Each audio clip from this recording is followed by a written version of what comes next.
Pessoal, esse painel agora será sobre DAOs. Sim, sim. Organizações Autônomas Descentralizadas. Então, gostaria de chamar aqui no palco Carolina Mello. Gostaria de chamar também Marcello, grande amigo meu.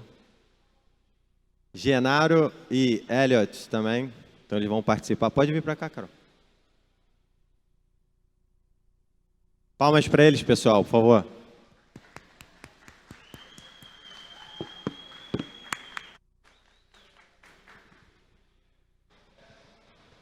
Hi, everybody. Good to have you all here today. And we're going to be talking about DAOs, which are decentralized autonomous organizations today. So I would like these wonderful gentlemen to introduce themselves and talk about their involvement with DAOs right now. Genaro, do we like to start? Hello, everyone. Is everyone very excited today? Having a good day? All right. So I'm Genaro. I'm the founder and chairman of Genetic Networks, which is not a Web3 company, but I am interested in, with a team of people, building what I call Pharma DAO, which is decentralizing pharmaceuticals. Hi, my name is Marcello. I'm the founder of Singularity DAO, which is a Web3 company and operates in the field of decentralized finance. Hi, I'm Elliot, CTO of Nodle, that is sponsoring this event. Thank you guys for having us. And we are soon going to be launching the Nodle DAO and bringing more DAOs on chain with some partners around music and energy and car charging. So really looking forward to this. Thank you. Can you describe in your own words what a DAO is and why it's so important to have the DAO system in place? What is a DAO? Well, I have an admission to say I learned about DAOs about less than a year ago, about 9 months ago. And I looked it up, and anybody can do that, and it's a decentralized autonomous organization. But what is it really? In my mind, it's a way of forming, if you will, a mini government for a purpose. So if there's something that you need to get done as a group that's very important, a DAO is a very convenient way, potentially, to do that, because it offers a way of managing a collective. Large numbers of people can be involved. Because of blockchain technology, it's phenomenal that you can do that. And so for me, a DAO is something that enables change, enables purpose for anyone to be involved. And whether you do that through tokens or NFTs, that's up to you. But ultimately, it's the blockchain technology that allows those structures to form. And at least in my case, I'm very driven to understand how we can connect the real world of companies that make revenue to the DAO. So from my perspective, a DAO is an ingredient in the system that can help benefit mankind. Marcello, would you like to go next? Yeah, sure. So a DAO is an organization that operates in a decentralized and autonomous way. So it spun out from the original Ethereum community. The original DAO was an Ethereum community, which didn't go as well as planned. But the overall idea is to incentivize grassroots community participation with crypto incentives on the blockchain. So this is the basic idea. However, I was discussing with Genaro here in the backstage, and I think the approach that he will discuss probably later on in the stage can be potentially very interesting. So instead of involving the community and the users into the governance of protocols, which is what probably Elliot and I are more used to, it's involving your own customers and community of suppliers into a revenue generating and to a profit sharing model. So DAOs are a very interesting model because involve people in the development and governance of protocol, projects, companies, startup, technologies, but most importantly, they hopefully eliminate the single point of failure that is the typical criticality of centralized organization. We've seen this happening a lot in the blockchain and DeFi world, also in DAOs, unfortunately. But a DAO to effectively work shouldn't have single point of failure in the governance model. So there's a lot that I could say, but probably Elliot can complement. Thank you. So DAOs mean so many things, right? You've got DAO for anything nowadays. We've got DAO for pharma, we've got DAO for finance, we've got DAO for protocol management.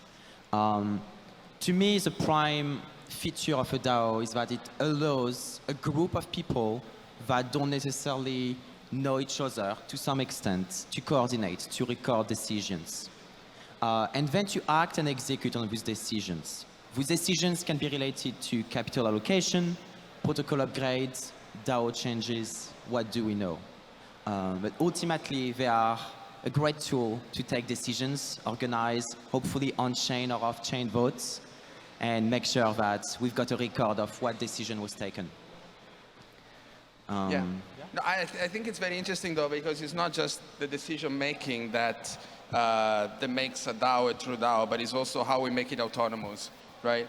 How do the community participate in a way that is not a central authority that makes that decision or that participate or sort of, how would you say, mediate that decision? To be a true DAO, it needs to be autonomous. So that's the level that we need to reach. How do we do that? I agree. I think DAO is both technology and to some extent ideology or community, just like Web3, right? I like to say that Web3 is an ideology, doubled with a paradigm shift. I think DAO is a lot of that, right? There is a tech, which is what I described, and then there is a common will of different people that assemble, and this is, I believe, what you are referring to some extent. It's people that decide to come together and take these decisions, and we provided them tools to do that in the most easy manner possible, right? They don't have to incorporate a company, for instance, right. Somewhere. Actually, a DAO could be seen as being optionally, a DAO can choose its jurisdiction, right? It can choose to be nowhere, and it can choose to be everywhere or just somewhere. Yeah, and also very interesting, I think you brought up a very interesting topic. Ideally, in the future, we're gonna have DAOs without CEOs, where the CEO is an actual smart contract. So that's a real, that's when the technology actually plays a key role in making the DAO really autonomous. The blockchain itself becomes a jurisdiction. Correct. And it handles settlement and disputes by itself. So that's interesting that you have in this conversation, and I think we all have a question, which I would like you to address. Are they truly decentralized, and are they truly autonomous? Genaro, would you like to start? Yeah, so I'm going to be very provocative. I don't believe you can really run an effective company as a DAO. Don't throw anything at me, right? It takes 10 years to build a company that's successful on average. Sure, there's a couple of outliers, but it really does take that long. I think what's happening in the DAO space right now is very exciting, but it's really new. Nobody's been thinking about DAOs probably seriously for maybe 2 years. So it's going to take 8 years to even think about forming a company within a DAO structure. So why not take advantage of the best companies that have formed out there and DAOify them by funding them to scale them so that we can benefit as a group or a collective and not worry about making dollars in our own individual pocket, but bringing dollars into a DAO to solve a big problem. So is a DAO really decentralized? Yes. It's a treasury that's decentralized. And the people vote on how to use that treasury. How many here think their governments represent themselves? Probably not many. I know in my case I don't. But imagine if you formed a treasury governed by a collective of people that all had sort of a like-minded interest or purpose, that all decided to say, let's use this money to scale this so we can gain royalties back to the DAO so we can sustain it. We don't need CEOs. We need companies that know how to run and make revenue and generate things that we need as a population. In my case, it's pharmaceuticals, which I think everybody here knows we really needed a couple of years ago and we did not have, because there was nobody willing to actually step up and do it. So that's where it brought me along my path of realizing people need to save their life. I don't know how many people out there lost a loved one during this pandemic, but I have. And I would have loved to have a drug that saved their life, but I didn't have it because nobody was working on it. So decentralization is really important, but don't be fooled that you can build a company easily just because it's a DAO. That, in my opinion, is very difficult. Thank you for sharing that, Genaro. I think it's important for people to understand some of these things. I would also like to hear from Marcello and Elliot on that. What's your opinion? Are they truly decentralized and autonomous? Yeah, no, I agree and disagree. So I agree with the fact that it's almost impossible to run a company as a DAO.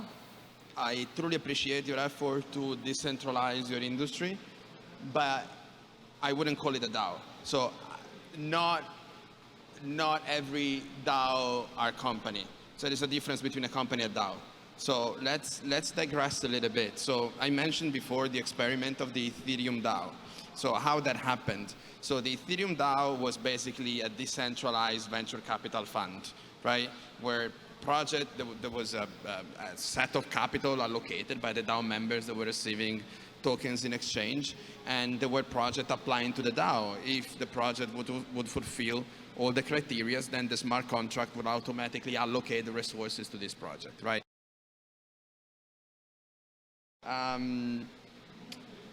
There are DAOs that are fully decentralized and autonomous. So we're talking about technology here, right? So if let's take an example of MetaCartel. Right? So MetaCartel, it's a decentralized autonomous organization made of developers. So it's a group, it's a community of developers. They come together, they participate to certain projects, they see grants or bounties to fulfill certain tasks. They complete the task, the smart contract automatically unlocks the funds. So is that a DAO? Yes. Is that a company? Maybe, right? So not every aspect in a company can be decentralized, but there are many aspects where a decentralized governance model can actually be extremely helpful. So, you know, there's many verticals or area in project that can be effectively decentralized. I mean, development, tech development is one of them. Treasury management is another one. Marketing can be decentralized to a certain aspect. So again, in a way, I agree with you, but I also think there is a slight misunderstanding in what a DAO is and a company is, because if we start, as you said, I mean, we cannot be that naive to think that any company can be a DAO. We cannot be that naive to think that we can build profitable companies in a decentralized decision-making way with decentralized governance. I know Elliot did a lot of work in governance, so I would also like your thoughts on this. Like, what do you think that, you know, decentralization of DAO and autonomy? What are your thoughts on that, Elliot? Yeah, I think my co-panelists kind of covered most of the talking points on this one. What's very interesting to me in a DAO is that, again, it's a mix of technology with ideology. And this gives us something very interesting where we do have different flavors of DAO. No DAO is the same, right? We've got DAOs that are more or less centralized or autonomous. We've got DAOs that actually work through an incorporated company in a jurisdiction like Wyoming, Switzerland, what do I know, right? So yes, it's possible to make a DAO fully decentralized and autonomous. It is extremely challenging, and in many ways, it's an art. Why do I say this? Well, take the most decentralized DAO you can think of. no physical jurisdiction, fully on-chain, but they have participants. And what's very interesting with these participants is that generally they don't have the same voting weight, for instance. Voting power might be centralized in less people. In some cases, in a lot of those, that is actually the case. If we take a system like ENS or Uniswap, well, ENS is delegated, so that's different. But in most cases, we will still end up with certain people having more balance than the other ones. VCs love collecting tokens, for instance. They end up with massive amount of voting power. And last but not least, but in many cases, participants may also not vote. They may not engage. Especially, I think we were previously referring to the DAO, the first DAO VC, if you want. You know, some people might just see acquiring a share in the DAO as a pure investment, right? You get a share out of the future profits and you don't want to engage. Yeah, so it's extremely challenging, many challenges. Yes, we can make it decentralized and autonomous, but like many things, it's never black and white. It's always gray.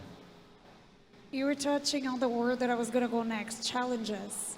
What do you think are some of the biggest challenges of getting a DAO going and then keeping that so it's working over time?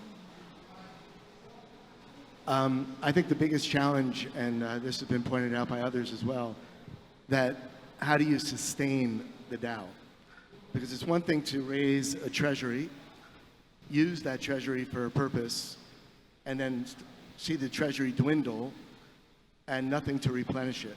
So I think we're all kind of fooling ourselves if we think people just keep buying tokens or NFTs to supercharge the DAO.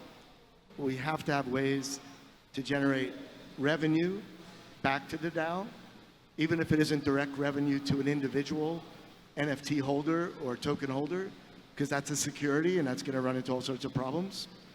So I think what my friend over there said about ideology linked to technology is a really good point, because that's what I think we have to get our heads around. DAOs are for ideology, coming up with a really good plan to save humanity in some way, getting the money we need, but figuring out a way to sustain that effort and grow it, and not be thinking about how I fill my own pocket with dollars, but how do I achieve the goal we all want? And that could be any of the essential things in life: water, food, shelter, medicine, you name it. DAOs are meant, in my mind, to do that, because that's what the governments were supposed to do for us. And they're kind of a messed up DAO, in a way, built on constitutions, whatever, republic. But a lot of that money is wasted, we know that. And there's not, the only way they replenish it is through taxation. DAOs are not taxed. So we have to come up with ways to generate revenue, to go back into the DAO to sustain it. And I think that's the largest challenge we all face in terms of getting a DAO off the ground. Would you like to go next, gentlemen?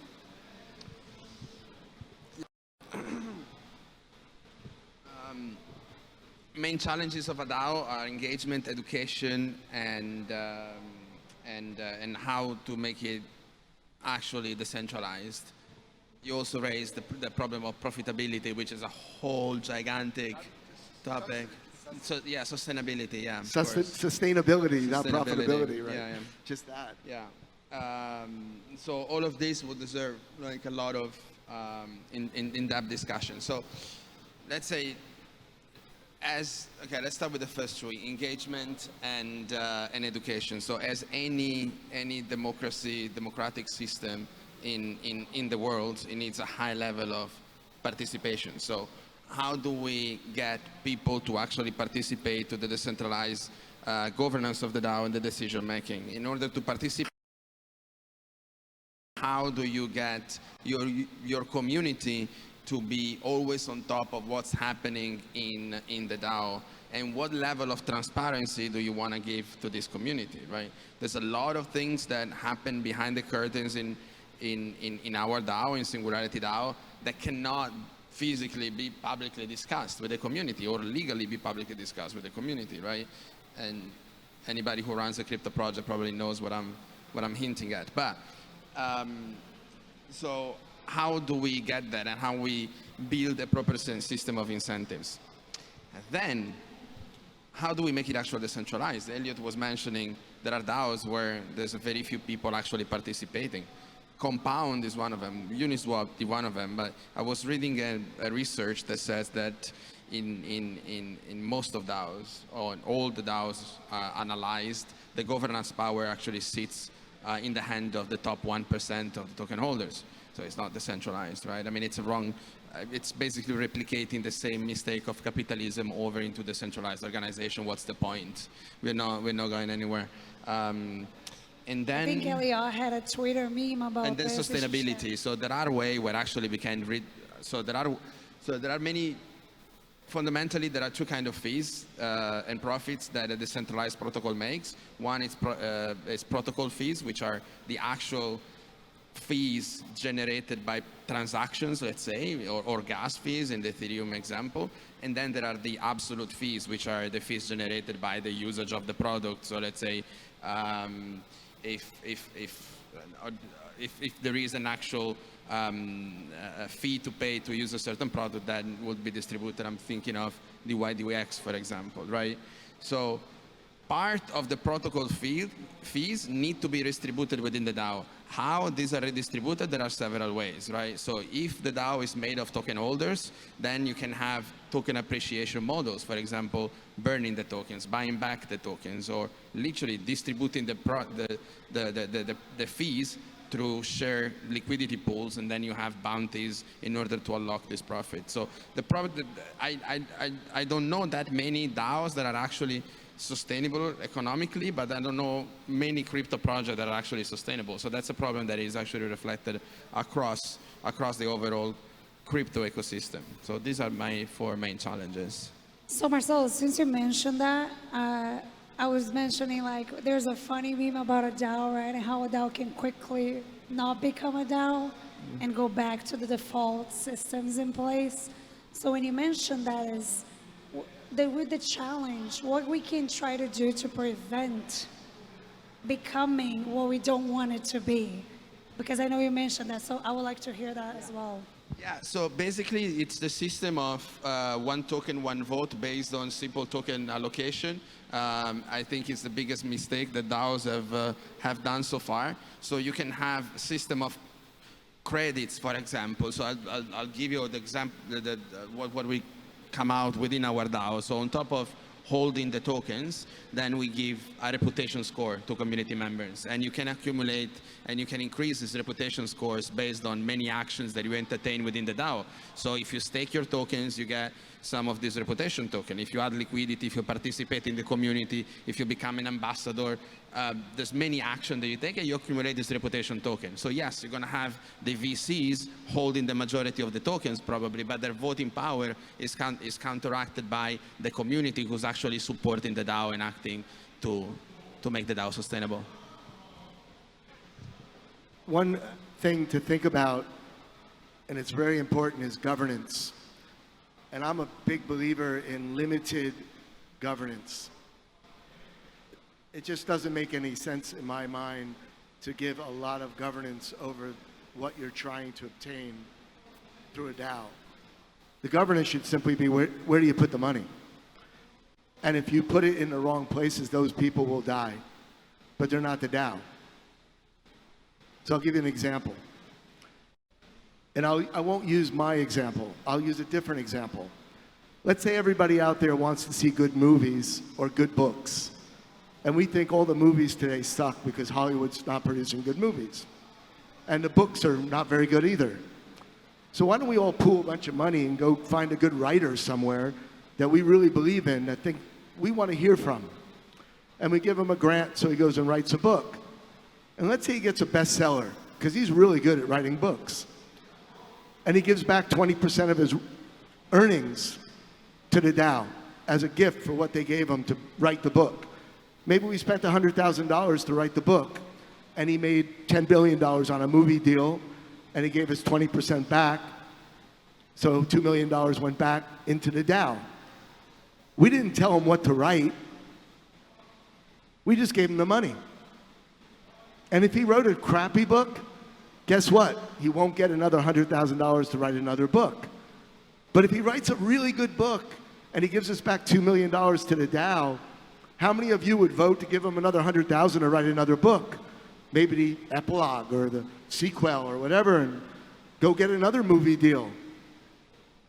And all of a sudden you start to realize that the DAO is Hollywood or the book publisher, but it's not, because it's decentralized and it's controlled by you. 10 million of you or 100 million of you all giving $10 because you want a good book or you want a good movie, or should I say, you want a good drug to save your mother or save your father. You're going to count on pharmaceutical companies to get you those drugs? Dream on.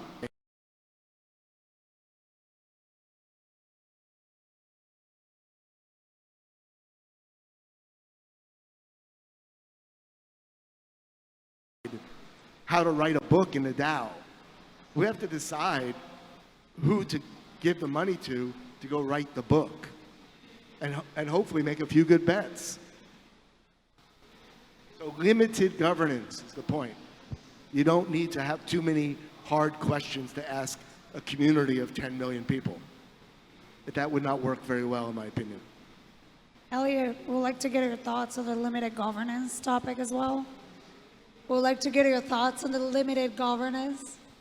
Governance, right? Yes, it's a little hard to hear where we're staged, so. Yeah, I think what's very interesting, and also what my co-panelists kind of made me think and realize of something just now, is that in many ways, DAOs are extremely hard to scale up. What do I mean by scaling up? I mean to generalize to thousands, hundreds of thousands, millions of people. And it is extremely hard because, as we were saying, DAO is both tech and ideology. And ideology is very easy to generalize to a dozen people, and it's incredibly hard to generalize to masses and populations, right? If you look at what happened in the past, historically, if you look at religions, you know, there was a few big religions, and as the ideas travel between people, they form new religions or new flavors of the same religion. And I think to some extent it is the same with the DAO and its related governance, right?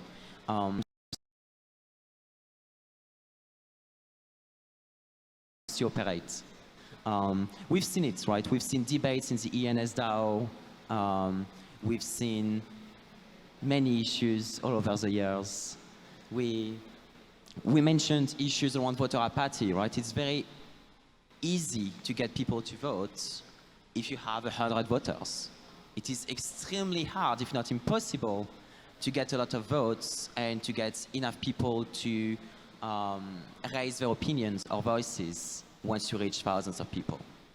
And so what's very interesting with governance and with DAOs in general is that they can serve as a testing bed for new ways to govern, self-govern, take decisions, right? We have the possibility for probably the first time to test new ways to take decisions at scale, right? I mean, what stops me from granting a few $1 million to a DAO and trying new voting systems, right? It should be fun. I don't have the $1 million, but if I did, I'll probably do it. It's probably a very interesting experiment. Yeah, one thing that I always think about is efficiency of DAOs. Like, how can things be expedited? Sometimes people say, I put a proposal, but it's taking forever because everybody has to vote and the time is passing.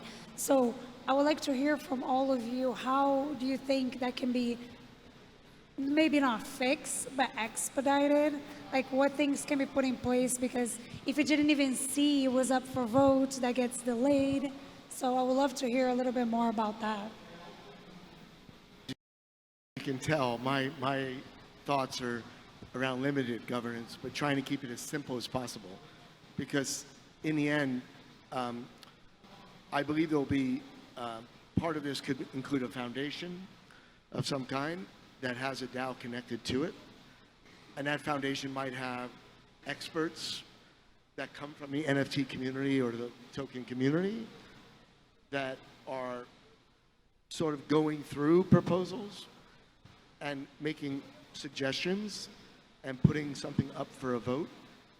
And then if you don't vote, you don't vote. But if you hit, a majority of people say, give this money for this purpose, it gets done. So, the end, the winners, hopefully, in those companies that get that funding, bring back something to the DAO. They have an incentive because it's a customer. If they fail the customer, they're not going to get any more money. So I think ultimately you have some governance, but it's not, how do you make the drug or how do you write the book? It's like, here's the product. Do we want to bring this to market? And we need X number of dollars to do it. And the reward could be this for the DAO as a royalty. And you make a judgment and you vote. And if it's no, it's no.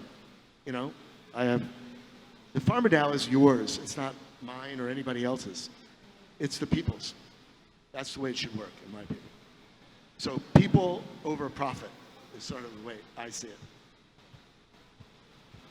Marcello, would you like to comment on that? Yeah, I mean, on the efficiency aspect, because it's not easy to hear what the panelists are saying over here. But yeah, on the efficiency aspect. So a DAO can be efficient, especially if you figure out systems that are semi-open, when there is a sort of an elected council that controls a number of sub-DAOs with members inside of each DAO that does a quality control and vetted each proposal that is proposed by the community. So I mean, it's way more complex than this, but I think there is a way that we can make it efficient. Is as efficient as a centralized system? Maybe yes. Is as effective as a centralized system? Maybe not. So just on the fun side, a couple of interesting failed in. One of the biggest fail happened recently, right? So Terra collapse. So the stable coin of Terra, of the Terra blockchain, was backed by a token called Luna, right? And if the stablecoin was losing value, then they would simply mint more Luna, and if Luna would have kept a certain price, they would have been able to back the currency. But what happened? USD was losing value so fast that they couldn't keep up with printing more Luna. So they decided to make a proposal to mint Luna twice as fast in order to regain the value. But guess what? The proposal, because of the design and the governance, the proposal would have to stay open 7 days. And in 7 days, a gigantic fail in the governance model because it wasn't fast enough. Another interesting fail in the governance model of a DAO, which is not really a DAO, was Constitution DAO, which was a DAO that came together to buy the US Constitution. I don't remember the numbers, but I think they raised, 15 million maybe, or maybe more, I don't remember. But because A lot. Was that? I think it was maybe 50. I'm not sure, but whatever. So, but the point is that they raised a fixed amount of money to participate to an auction. So the CEO Citadel came in and he just outbid because it was pre-announced, right? So it was just a stupid idea. But yeah, so eventually I think that apart from some several cases, we're still in testing phase. We're still very early. We've been talking about DAOs for the past 10 years or so, but only recently we've seen many more and more experiments in DAO. I think if we keep working on it, if we keep putting some of the smartest brain that we have in our generation to think about the centralized governance model, eventually we'll manage to find effective and efficient systems for DAOs. Yeah, efficiency-wise, there are some interesting experiments, actually. I think some DAOs are experimenting with sub-DAOs, which would be the formation of smaller groups that are essentially much more scalable than a big group. I believe MakerDAO does that, right? They have sub-units, not so involved with MakerDAO. Also, Near has been experimenting with sub-guilds. There's few DAOs that are actually using guilds, sub-guilds, DAOs, and sub-DAOs, and that's definitely the way forward, yes. I think that's probably the only way forward if you want to scale Yeah. DAO-based tech to 100%. millions of people. The centralized treasury managed by sub-DAOs, allocated to sub-DAOs, right? So there's a treasury that it gets allocated in a grant format, yes. Yeah, it makes a lot of sense. I do think we could probably design voting protocols or systems, call them the way you want, to be more efficient. There were explorations around, I think it was some form of quadratic funding by Gitcoin, which is extremely contextual to what a DAO does, right? But I do think some form of voting protocol improvement could be made to potentially incentivize people to vote, be more active, right? There are many things we can do, but clearly the only way forward is sub-DAOs. There's also the experiment of curve, right? With the V curve, which is an enhanced voting power token that you get if you stake the token and if you participate to the governance. But yeah, so yeah, quadrantic is also a very interesting model to study. It gets too financial for me, for curve. It's wrap tokens over wrap tokens. It's becoming confusing. Curve is a big mindfuck, yeah, I agree. Another question that I think a lot of us have is, how do you see DAOs interacting with the rest of the crypto ecosystem? Like, how do you think DAOs kind of like claim their spots, like with other, things and systems that are happening? Do you think that, where is it going? Where are we going with DAOs? How is it going to look, in your opinion, in the next 2, 5, 10 years? I think that one thing to think about, it's kind of a bold statement, but anybody out there with a company that thinks they can save the world, form a DAO, and tell people about it. Because that's where it's going to start, in my opinion. The really provocative things out there in the world that are not getting the attention they deserve, and they have a lot of benefit for humanity, where everybody can kind of get behind it, and nobody's going to be looking at it saying, what's in it for me? So how does it tie into crypto? In my mind, crypto allowed this to happen. Blockchain technology is amazing. It's giving people an opportunity to think beyond the conventional VC model of how you grow a business. It's like decentralized. You can have everybody participate, not just a group of 20 people that happen to make it all on the line and now have the money to invest. So, but I think the best application are going to be the things that people care the most about, whether it's climate change or water or whatever it is for you. If you can get a group of people behind it, you can scale it. If you find companies that have a solution. So there's no shortcut here. You got to use your brain, create companies the old-fashioned way, in not just finance plays to make a few bucks because crypto's going to go up. That's crazy. Build a company that does something good and then scale it with the blockchain technology because it allows you to do that. So, and try to stay away from speculation because that's what got us to the trouble of things crashing, right? Speculation is for casinos and for Wall Street. I think DAOs are way bigger than that, and decentralized is way bigger than just speculating to make money. Everybody here makes money by doing a job. I don't think only by trading. And if you do, well, that's okay. That's your job. But you have to spend a lot of time in front of a computer. And people who do that really well make a lot of money. But my point is, think beyond that if you can. Think beyond just trading crypto, the new currency, and think about what you can actually do to change the world, make it a better place for the people that live here, and build companies around that ideal, and then build DAOs to scale that. DAOs are an enabler for great technologies, in my opinion. So that's where I see the future. More people designing better technologies and scaling it by decentralization. So if I had one last comment, I would say the best business is a decentralized strategy with autonomous subgroups which are centralized. But that's the idea. Combine them, make a hybrid, and I think that will work very well. Thank you, Genaro. Marcello, what about Singularity DAO? Where do you think Singularity DAO is going to be in 2, 5, 10 years? And overall, the DAO ecosystem? Yeah, in 5 years, I really hope that I won't have to work anymore because the DAO will manage itself, right? I don't think a DAO should have a CEO, so that's the ultimate goal. We are starting to structure right now our governance model, which is exactly what Elliot was saying.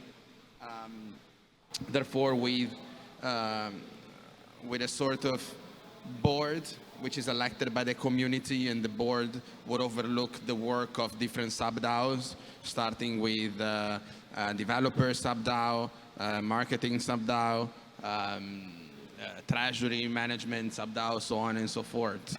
So if we do that effectively, I think in 5 years' time we wouldn't have an actual decentralized autonomous organization, which is a very sexy idea. The problem, though, with the regulation is how do you work with third-party suppliers, right? And what happens if something goes wrong? Who do they sue? If there is not a smart contract, right? So that would be a challenge that we need to work on for the next few years. Perfect. Elliot, you're working with the Nodle DAO. You're starting to plan for that. Tell me a little bit more about that. What do you think it will be in, let's say, 5 years? Well, first of all, it will be live, hopefully in 5 years, right? It's probably a good start. I look forward to the Nodle. What's interesting with the Nodle DAO is that it's not just a DAO living on another chain. It is a chain and a DAO at the same time. It is a sovereign chain that takes its own decision, right? The Nodle DAO is native to the Nodle chain, and the Nodle chain is operated by the Nodle DAO. And I think that's going to be very interesting. I think going forward, and generally for most DAOs, I think we are going to see, I look forward to seeing new ways of taking decisions. I think we've barely scratched the surface of what we can do and of what we will do in 5 years. And I do look forward to having DAOs more present on the business scene. We are starting to see some of that, right? I think Pharma DAO, for instance, is interacting with pharmaceutical companies.